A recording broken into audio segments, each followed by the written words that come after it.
कर्म में लगती है तो आप मत देखो कि मैंने पाप कितने किया है,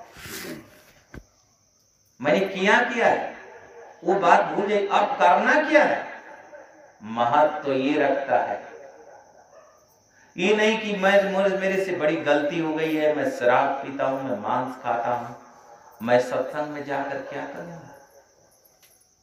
जो आप लोग आते होंगे सत्संग में, जो आप लोगों की निंदाई करते हैं, बुराई करते हैं, वो ऐसे ही व्यक्ति इतने गलत कर्मों में फंसे हुए हैं कि वो सत्संग में नहीं आ सकते, मांस खाते हैं, मदिरा खाते हैं, कुकर्मों में लगे हैं।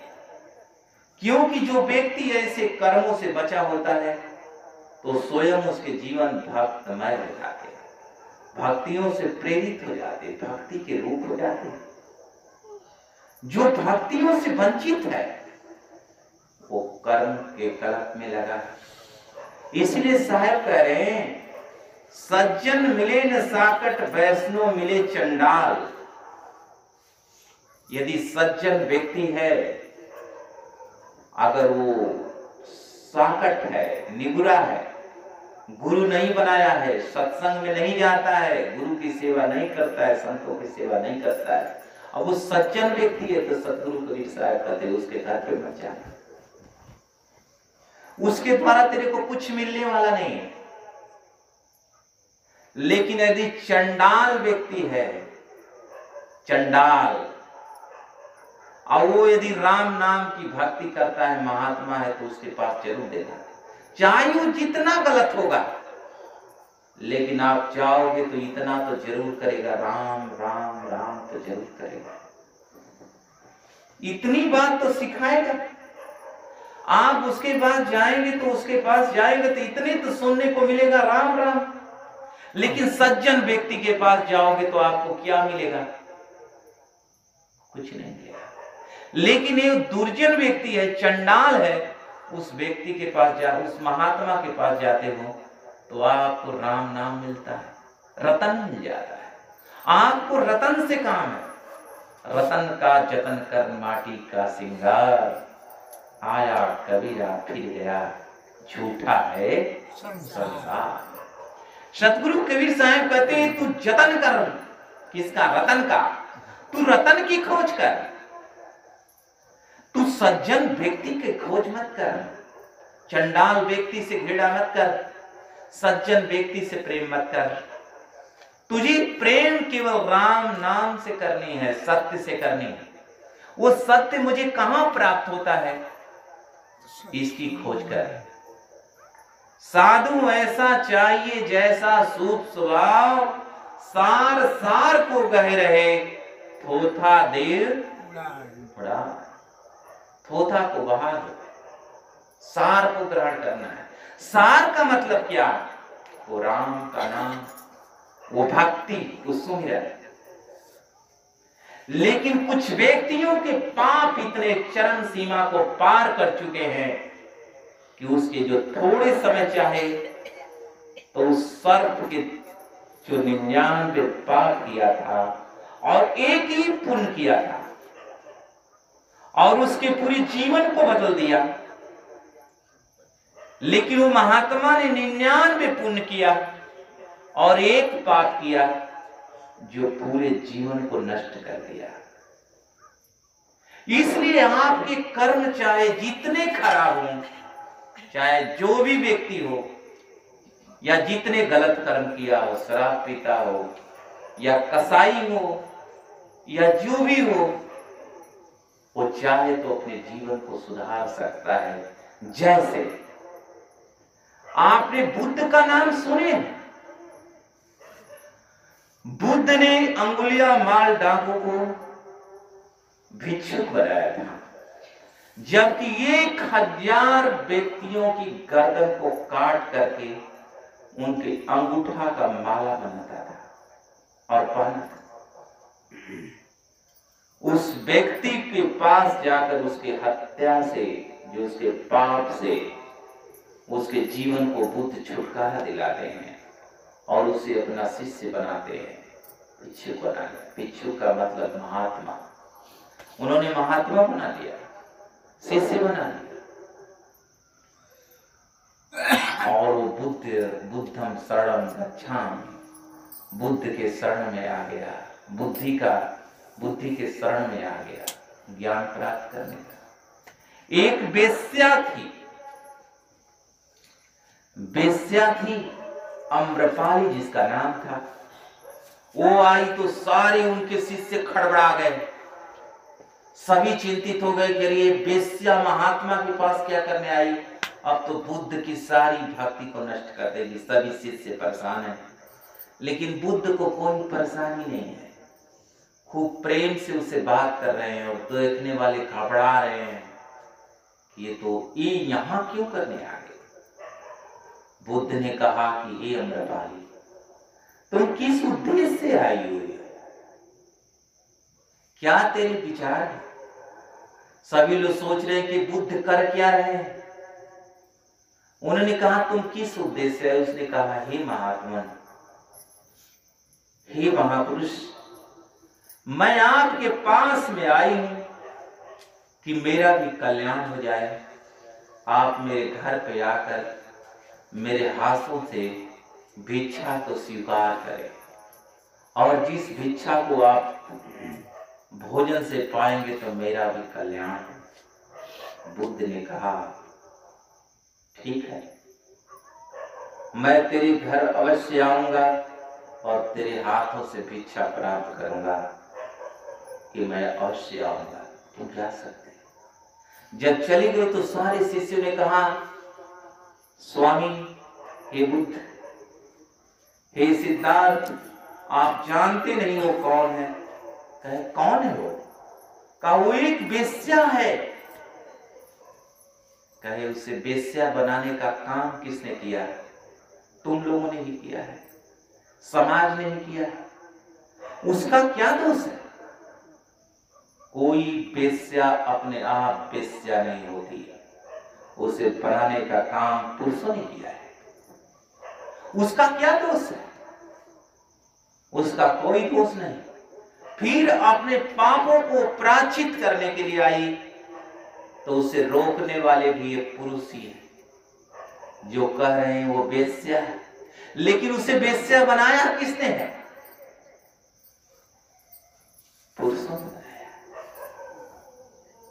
इसलिए इस अपराध का भागी वो पुरुष भी है, और वो अपराध को अपने काटने के लिए, नष्ट करने के लिए अगर इस बुद्ध के पास आती है, संतों के पास आती है, तो उसके पाप भी अवश्य कटेंगे।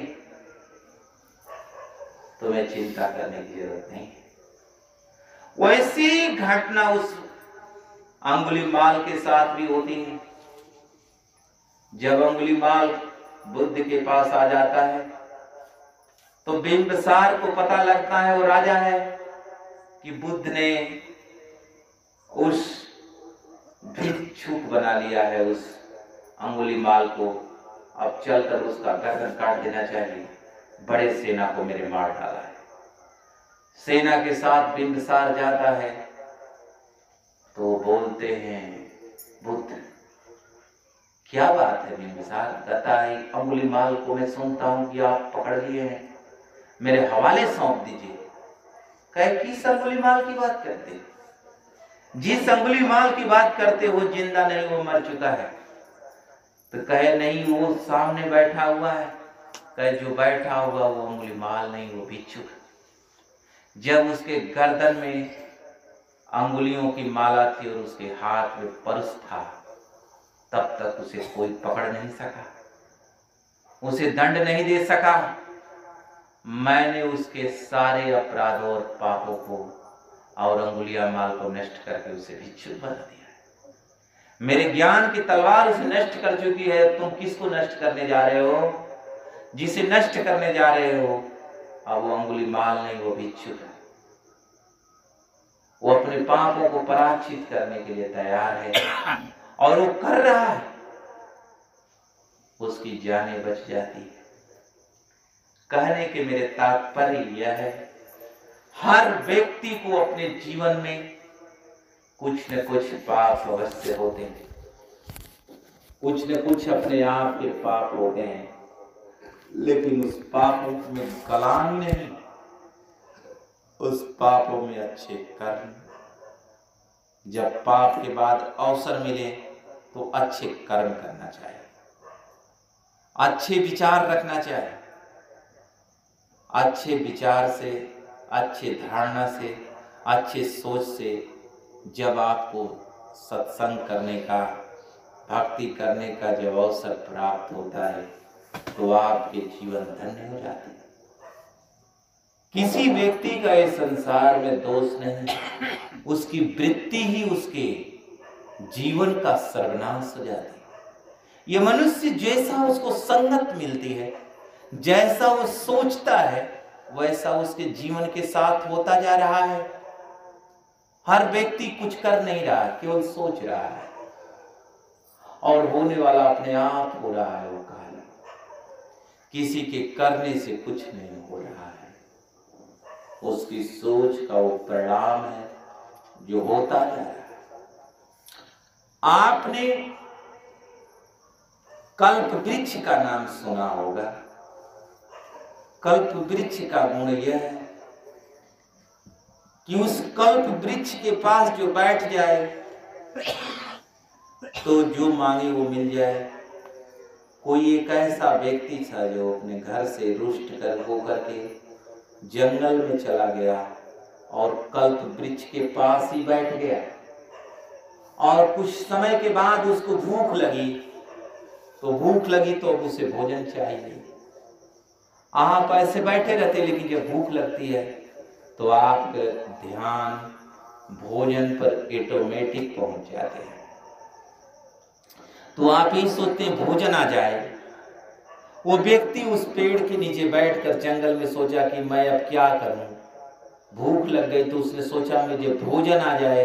इसी तरह निद्रा में सो रहा था, जैसे आप लोगों को कभी कभी झपकी आ जाए। तब तक आंख खुली तो देखा तो मेवा मिष्ठान और भोजन सामने। अब उसकी आंख और टाइट हो गई, भोजन पाने लगा। पा लिया तो सोचता है कि कहीं पानी मिल जाए, तब तक पानी भी आ जाता है, क्योंकि कल्प वृक्ष का ही काम है जो इच्छा करो वो प्राप्त हो जाए। तो कल्प वृक्ष से जो इच्छा करो वो प्राप्त हो जाए। तो जल भी प्राप्त हो गया, जल भी प्राप्त हो गया, भोजन भी प्राप्त हो गया। जब भोजन प्राप्त कर लिया, जल प्राप्त कर लिया, तो सोचा बैठे बैठे जब शरीर परेशान हो गया तो सोचा बिस्तर लग जाता। ये जंगल पेड़ पहाड़ों में अब जब आप भोजन कर लेते हैं तो निद्रा चाहिए, बिस्तर चाहिए, नींद आने लगती है। खूब फर्स्ट क्लास का उसको बिस्तर लग गया। बिस्तर जब खूब अच्छा से लग जाता है तो सोया तो तकिया मुड़ी नीचे हो गई। कहा तकिया आ जाए तो तकिया भी कहा कि बड़ा कमाल की बात है, जो सोचो यार ये तो संत बनने में ये बड़ा अच्छा है। घर में मुझे क्या मिलता था, कुछ नहीं मिलता था।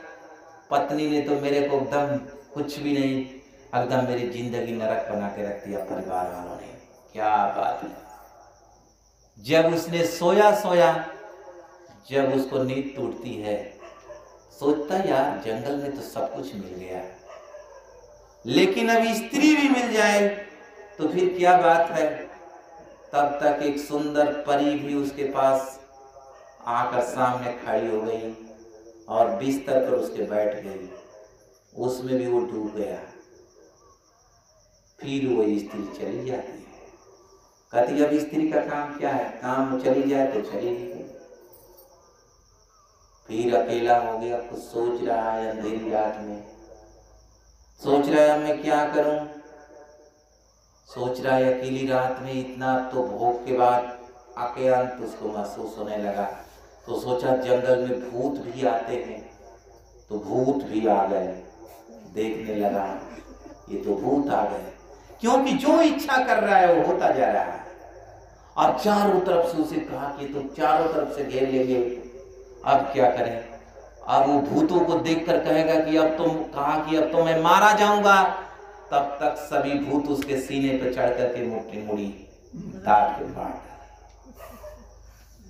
ये है कल्प वृक्ष की कल्पना। ये कल्प वृक्ष कौन है? ये मन है। वो तो कल्प वृक्ष एक जंगल में था, जो व्यक्ति जाकर वहां बैठ गया, उसी प्रकार से आप कल्प वृक्ष के पास है।